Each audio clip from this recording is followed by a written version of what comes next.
This program is a presentation of UCTV for educational and non-commercial use only.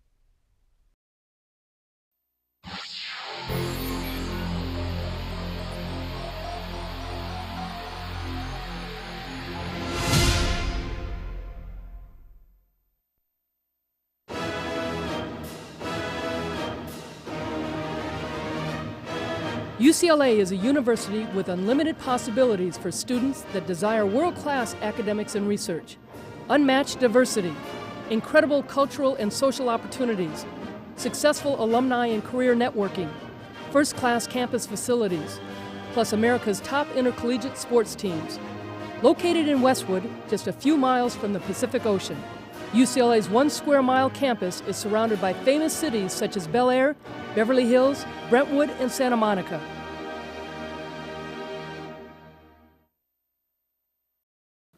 Hi everybody, and welcome to UCLA Bruin Talk. I'm Dave Marcus. Naomi Minea not with us this week. She'll rejoin us in a couple of weeks. It's madness time. The calendar has turned, and we're going to get ready for it, talking to some people from women's basketball after this. But first, let's take a look at our upcoming events.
The UCLA women's basketball team is off to their best start ever.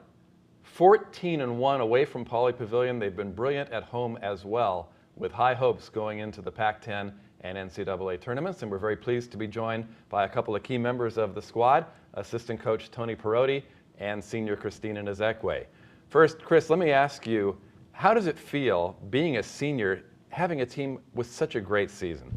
It feels great. We worked really hard throughout my 4 years here, and we've worked really hard in the summer. And from last year, like when we were ranked 23rd, we just been keeping the engine moving and stuff. So. Last year, you had a great run at the end of the season, won 10 out of your last 11 games, and then you ended up playing in the tournament with a 20-point win in the first round, and then you pressed a #1 seed Nebraska in the second round. How did that kickstart this current season?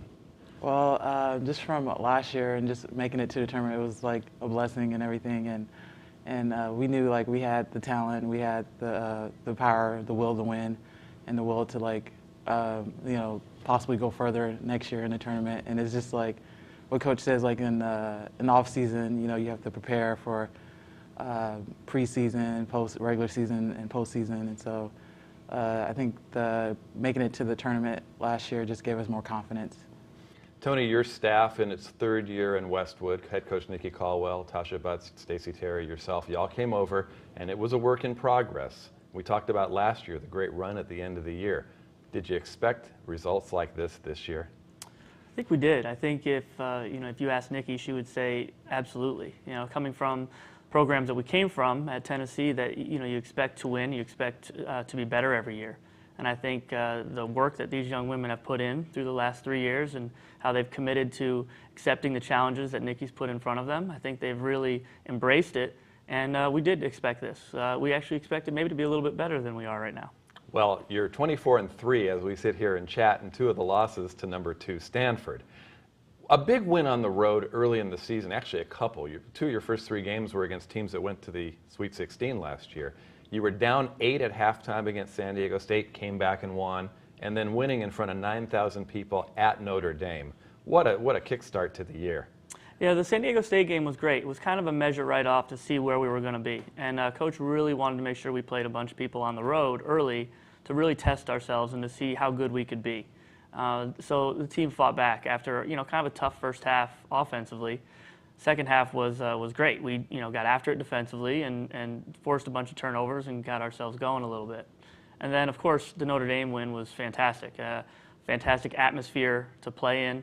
Got down a little bit and had to come back in regulation and overtime, but this team showed no panic, a lot of will to win, a lot of heart, a lot of grit, and those are the types of games that get you through when it comes to postseason. Chris, let's talk about that attitude. When you came to UCLA 4 years ago, the team played a lot of really good games, but there were a lot of 1 3-point losses where you just couldn't quite get over the hump. This year, this team knows how to dig in and win those games. What's the difference? I think the difference is just definitely, I think, more confidence and also just knowing that, like, you can't give up. You got to keep going. Like, you're down, you may be down 3 with like a minute left, but there's still possibility, that you just need to score because there's still, you still have 2 possessions out of maybe 4 or whatever, so, yeah. Let's talk about your game. At 6'4", you're very versatile, running all over the floor, a very good catch-and-shoot player. You made one against Cal a couple of weeks ago where you had to beat the buzzer. You got the ball, fired it from about 16, nothing but net. What is it about that instantaneous catch-and-shoot mentality that you like? Well, in that situation, I remember setting a screen for Rex, and I just remember Rex going over and just like, and I knew there was like only a few seconds left, and she gave me the ball, and I hit it, and it was just like, I was just hoping that would be a momentum changer in the game because Cal was playing us like tough in the first half and everything. So, Tony, let me ask you, Bruin women's basketball fans know that March means the mustache goes. February was mustache month for you. What kind of feedback did you get this year about your growth? Most people don't like it. They make fun and all that, and that's fine. To me, it's something I've done for a while now, and the players give me a hard time about it, and they laugh about it. And February is a tough month for basketball. It's kind of a grind month. Your second half of your conference season, and you need to lighten the mood a little bit. So I like to have a little fun with the team and the coaches, and they give me a hard time, but that's fine. We're a family, and it's kind of what you're supposed to do. You came to UCLA from Northern Arizona, where you were the associate head coach and an assistant coach. And before that, your story is very interesting. You actually played women's basketball, well, at least on the scout team at Tennessee. Tell us how you got involved with Pat Summitt's program to play on the scout team. It's actually interesting. I was, as a freshman, I was on campus for about 2 days, and I went to play pickup in one of the gyms on campus. And it so happens that Lori Milligan and Abby Conklin, 2 players on the team, were there playing pickup as well. So I got to know them and got to meet them and meet some of the managers and on a team through them. And eventually they said, hey, we like playing with you. Why don't you come out and be on the practice squad? So, that was kind of my introduction to Tennessee women's basketball, and from there, kind of, jump-started this whole coaching career. Did you ever have coaching in mind when you started college? I did when I finished high school. I thought I would come back and be a high school coach or something to that effect at home, but turned out a little bit different for me as I went through my college years. Chris, you also came from out of town, from up in Seattle, where you were a part of a championship team at Chief Sealth High, and you came down to UCLA with one of your teammates who ended up transferring after a year. How tough was that on you, being the one staying in LA? It was tough because now I was kind of by myself, but I had my teammates, some of my teammates who helped me out, who helped me get through some of the hard times and stuff. So that was cool. Now, you have had a very challenging academic path at UCLA. Tell us a little bit about your major and what your career plans are in that field. I'm an applied math major. That's a tough major, especially playing sports because you're traveling and you're missing class, and so that can be tough. But my plans right now are I applied to graduate school, but I applied to urban planning and applied to another school for transportation because I'm interested in transportation, and we'll see what happens with that. Now, most of the team knows that if they want to find out what's happening in any sport anywhere around the country, they can either go on the computer or they can ask you. You're just a huge sports fan. You know everything about everything. You break it down for them. When did you develop an interest in sports that was so strong? I think it might, I don't know, I think it might have been in the, probably in the summer of maybe like my 7th grade year or 8th grade, because I wasn't playing AAU basketball. I would just be at home just chilling.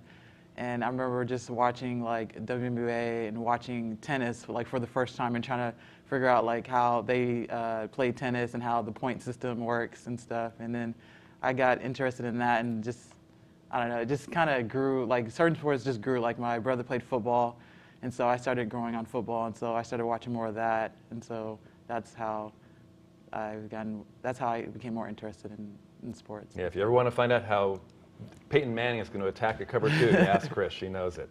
Absolutely. Tony, let me ask you a little bit about the upcoming tournament. There's been a lot of talk about this Bruin team being fairly undersized. Then you go into the NCAA tournament, you've got big players, Tashia Phillips, Jontel Lavender, they're out there. You got to find a way to attack them. Are you, as one of the coaches scouting this thing out, are you already looking at possible matchups 2 and 3 and 4 rounds down the road?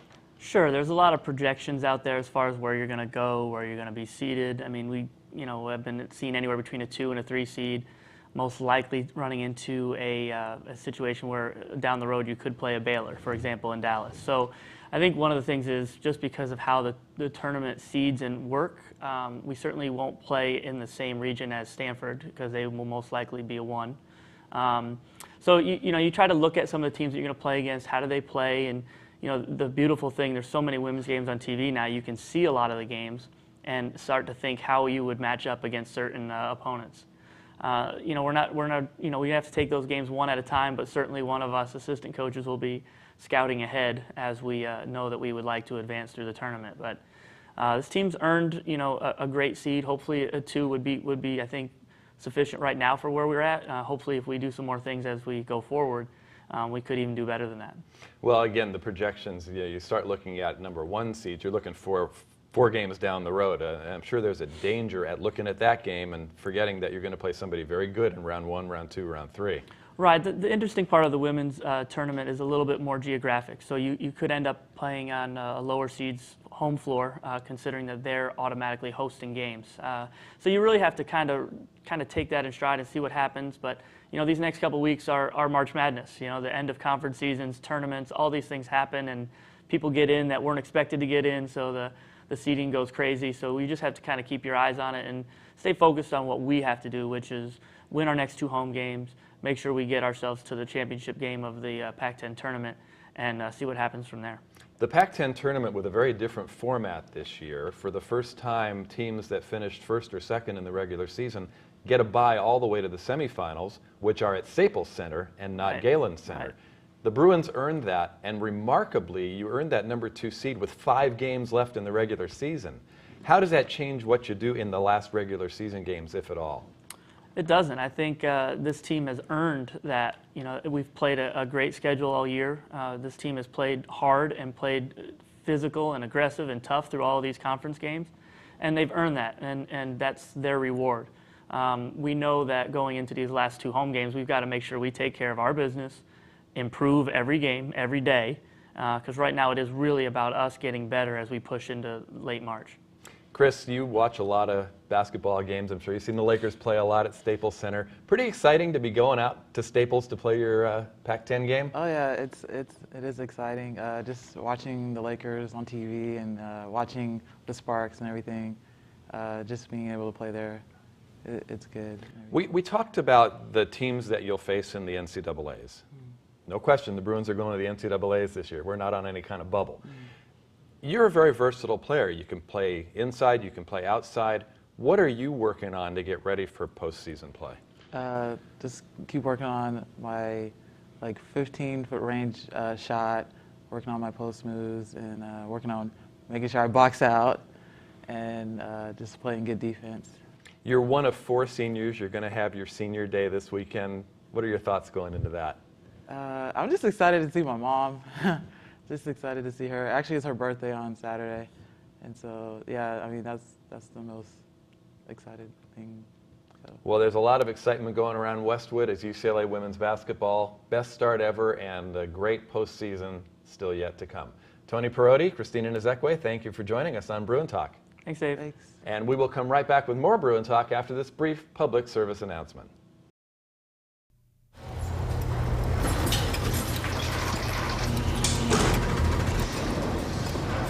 A trophy can be made just about anywhere. But there's one place where champions are made.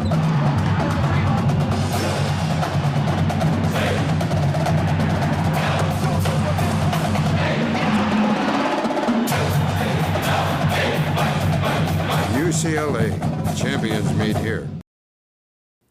Welcome back to UCLA Bruin Talk. It's time now to salute our athlete of the week, and he had a great week. It's Reeves Nelson of the men's basketball team. In a recent matchup with Arizona, Reeves had a career-high 27 points and 16 rebounds. The game was a historic one for the Bruins, as it was the last time the men's team played in legendary Pauley Pavilion before it closed for renovation.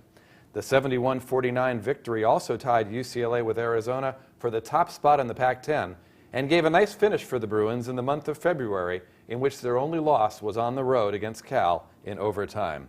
Reeves' career-high achievements plus 3 assists and 77% shooting percentage also helped bolster the team going into the postseason. Congratulations, Reeves, and good luck to the rest of the team. And if you want more information about men's basketball or any of the sports at UCLA, please check out the website at uclabruins.com. Well, it's time now to talk about another spring sport. We talked about basketball getting into March Madness, but golf is right in the middle of their season, and we're very pleased to be joined by freshman Anton Arboleda, a freshman member of the UCLA golf team. Thanks for joining us on Bruins Talk. Thanks for having me. You're coming off a nice tournament with a tie for 8th in the USC Invitational. What's it been like in your freshman year? It's been a lot of fun. We've been playing a lot of internal competition. I've really enjoyed being here and playing, being a Bruin, so I've enjoyed it. You have had your path paved by some family members. I know you've got some sisters who've gone to UCLA. Was it always kind of a no-brainer that you were going to want to come here? Yeah, I guess you could say that. My sister did her undergraduate program here, and I visited her, and I love the campus, and they've always had a storied athletic program, golf team, so I've always wanted to come here. You grew up in Southern California playing up at La Cañada on a very narrow, hilly course. So I guess you had to learn how to hit the ball straight from a pretty young age. Yeah, when I was growing up there, didn't give much off the tee, and I learned how to control my ball, so it was a good place for me. How old were you when you really started playing seriously? When I first started playing seriously, I was about 9 or 10 years old. My dad introduced the game to me when I was about 4. And when I was at 9 or 10, I started taking the game seriously, practicing every day, and wanting to get better. It's interesting you say practicing every day, because there aren't a lot of 9 and 10-year-olds that practice every day. They just go out and play golf. They don't work on, but were you working on specific parts of your game? I'd say so. I was taking lessons and really learning a lot from my coach in San Diego, and yeah. Anton, being a freshman in college is always difficult, but it's got to be more difficult when you also have a sport to balance. Mm-hmm. Have you been able to interact the two? It's definitely been a lot of time management that I've learned. In the fall quarter, there's a lot of new things that I've never seen before with school and just how things are run differently. I'm on my own schedule, on the team schedule, so just a lot of time management. John Wooden always used to say, sports don't develop character, they reveal it. What have you learned about yourself on the golf course with how you handle adverse situations? I think golf has a lot to do with life and just how you handle yourself. It teaches patience and getting through the tough parts, because you don't always play well on the golf course, and it's a lot of mental time in between shots, and you're out there for 4 hours, so it's a lot of internal battle. When you were younger, you played competitive tennis, and you also played baseball, so we weren't just a golfer. Mm-hmm. What was it about golf that really grabbed you? I guess the individual part, about how I didn't have to rely on anyone else, and how much of a mental game it was, and I really enjoyed that. You joined a program that's had great success. Derek Freeman's in his 4th year as the head coach of UCLA Golf. What have you learned about your game and about golf since you got to campus? That you can always get better. Every day our whole team is competing with each other, pushing each other in a friendly environment where everyone's just looking to get better and improve their games. So, As a golfer at UCLA, you play some pretty outrageous courses, don't you? Yeah. Tell us about where you use as your home courses. we play Bel Air Country Club as our home course. The LA Country Club, the North Course, since I redid it in January, has opened up, and we get to use. Luckily, Derek has got a membership this year, and we're able to play there on a weekly basis. So it's been really nice. There's also a facility on campus. Tell us about that. Yes, we have we call it the GIF, named after Jack Gifford, a donor of UCLA Golf, and we have a range where we can have on the IM field, and a practice green where we have 24-hour access to, and a golf clubhouse where we can relax and get some studying in between classes. So that's nice to have. Seriously, 24-hour access? I mean, we have a key to it, so. Little 2 a.m. practice session? Yeah. That's a great spot to work on your short game. Mm-hmm. I mean, that's where you score. Yeah. There's a green there. We can putt there. Hit up to 60-yard wedge shots, which you really need out there in college golf, and just to improve to the next level. Tell us about the strength of your game and what you're working on to develop more. Mm-hmm. I guess my short game, my chipping, is probably my strongest part of the game around the greens. My putting's pretty solid, and I think if I can just get more consistent off the tee and with my irons and just get, play consistently throughout the year, I'll be right there. A couple of years ago in a junior tournament, you qualified at Pinehurst. Mm-hmm. What was it like playing that great old course? Oh, it was great. I was only 15 at the time. I was probably the second youngest competitor there, and seeing all those guys I was playing with now and what they're doing, it was a good experience. One of the stars of the Bruin team is Connor Driscoll. He's a senior. Has he and have other senior members of the team passed down some advice to you that's been helpful to you? Yeah, Connor's been great. He's really looked out for the freshmen, Patrick and I, and he's told us what we need to do and how to get through certain things, and with classes and professors, and I really looked up to him. One of the things about playing golf in California, as you grow up, you play in usually pretty good weather. You get into college golf, you're playing, up in Washington State or back in the Midwest where it's cold, it's wet. How difficult has it been to learn how to play in those kind of elements? Growing up, I played in junior tournaments across the country in some poor conditions, and I think you just have to learn how to manage your shots, manage your game, and take one shot at a time. So it's still golf up there, and you just do your best to handle the conditions. It's a very young Bruin team. 8 of your 11 members are underclassmen. It's got to be nice to know you got a bond that's going to last a few years. Mm-hmm. Yeah, it's really nice. We have only one senior, and we're looking forward to this year and next year, and playing well, and knowing that the guys will be back, and we're just going to keep getting better. Anton, tell us about your student life. What kind of classes are you taking? How are you enjoying the student part of college life? It's nice. I've been meeting a lot of people. The classes are a bit challenging, but they're very manageable, especially with all the help we get here. They've been interesting, and some of my professors are definitely characters, so it's been nice. Got any idea what you want to do, golf in your future when you get out of UCLA? Yeah, I plan on turning professional after 4 years here and seeing where that takes me. You look at the ranks of the PGA Tour, there's a lot of former Bruins out there. Anybody in particular that you have followed that played here? Kevin Chappell. Since I started looking towards colleges of where I wanted to play collegiate golf, I saw him, and he was playing well, and he spent 1 year out on the nationwide tour, and now he's on the professional golf tour, and he's doing great. Yeah. Well, the season is a long one.